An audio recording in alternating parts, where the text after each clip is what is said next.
Les attaques se multiplient davantage du côté du Mali et ce matin encore, une attaque menée en plein centre-ville du Mali a été découverte. Et quelques heures seulement après les faits, une revendication qui vient encore faire monter la tension du côté de la JNIM qui est encore un groupe de soutien à l'islam et aux musulmans affirme d'être derrière cette attaque. Que s'est-il réellement passé à San? Pourquoi cette attaque intervient-elle maintenant? Et surtout, que révèle-t-elle sur la situation sécuritaire du Mali? Eh bien les amis, vous êtes sur la chaîne de l'information Face à l'actu. Restez jusqu'à la fin parce que derrière ce bilan de plus de 10 militaires tués se cache une information importante sur l'évolution du conflit au Mali.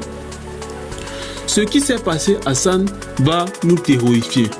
Dans la ville de San, dans le centre du Mali, une attaque vise un camp militaire spécialement.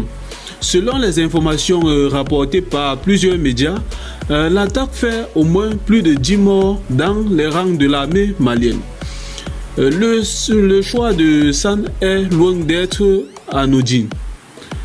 Cette ville se trouve dans une zone stratégique du centre du pays, une région devenue depuis plusieurs années l'un des principaux théâtres des violences armées. Et cette fois-ci encore, les militaires maliens se retrouvent directement ciblés. Mais alors l'affaire ne s'arrête pas à ce petit bilan humain, car très rapidement un autre élément, autant pour moi les amis, va attirer l'attention du peuple. La revendication de la JNIM. Après l'attaque, la JNIM également appelée GSIM en français revendique l'opération. Le groupe est affilié à Al-Qaïda et constitue l'un des principaux groupes djihadistes actifs dans la région du Sahel. Cette revendication est très importante les amis. Pourquoi?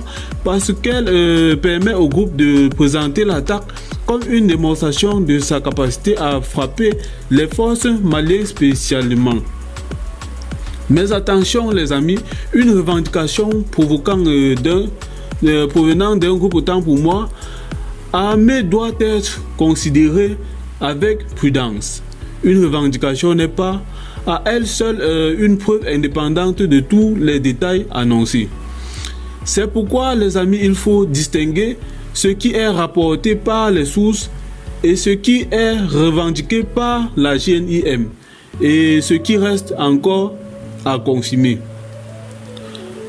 Nous allons nous poser la question les amis, pourquoi cette attaque est-elle très importante?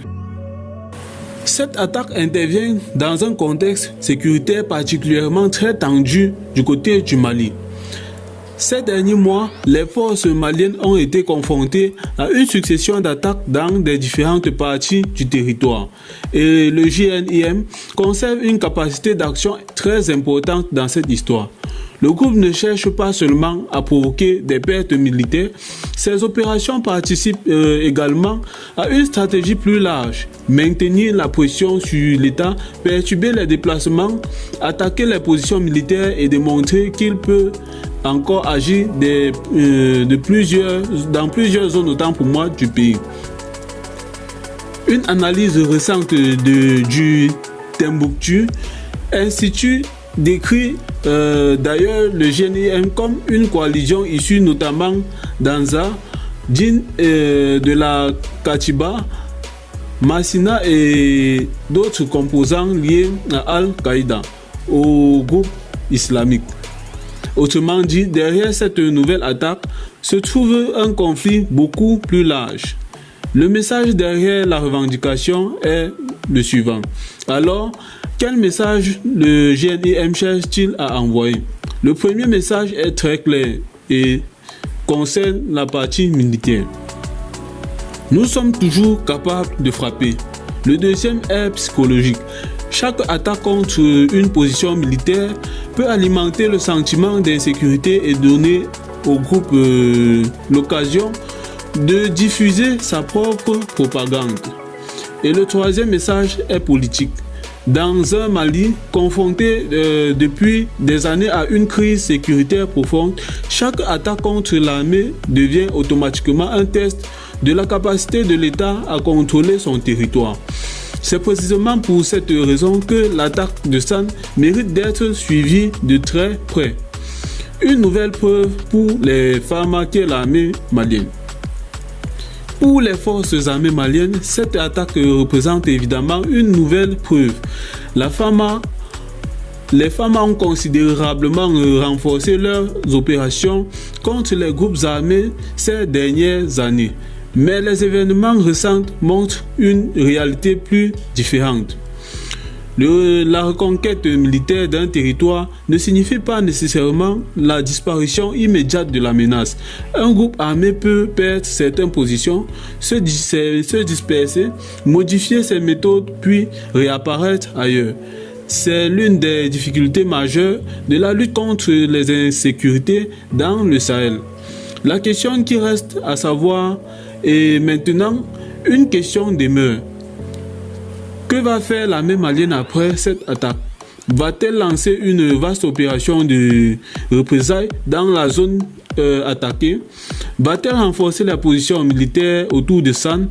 Ou cette attaque pourrait-elle annoncer une nouvelle phase d'affrontement dans le centre du Mali? Pour l'instant, il faut attendre davantage d'informations officielles et indépendantes avant de tirer des conclusions définitives. Mais une seule chose est certaine, depuis cette date du 9 août 2026, restera comme une nouvelle journée meurtrière pour les forces maliennes. 10 militaires tués à San, une attaque revendiquée par la GNIM. Et derrière ce nouvel épisode, une question beaucoup plus importante. Le Mali est-il en train d'entrer dans une nouvelle phase de guerre contre les groupes armés? C'est désormais l'évolution de cette situation dans les prochains jours qui permettra de répondre à cette question, les amis.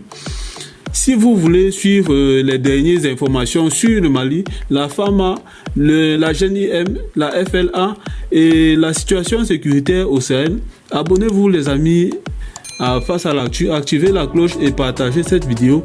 Et surtout, dites-nous en commentaire qu'en pensez-vous que cette attaque va provoquer une importante riposte de l'armée malienne. On se retrouve très vite pour une nouvelle analyse. C'était Face à l'actu. Merci d'avoir regardé.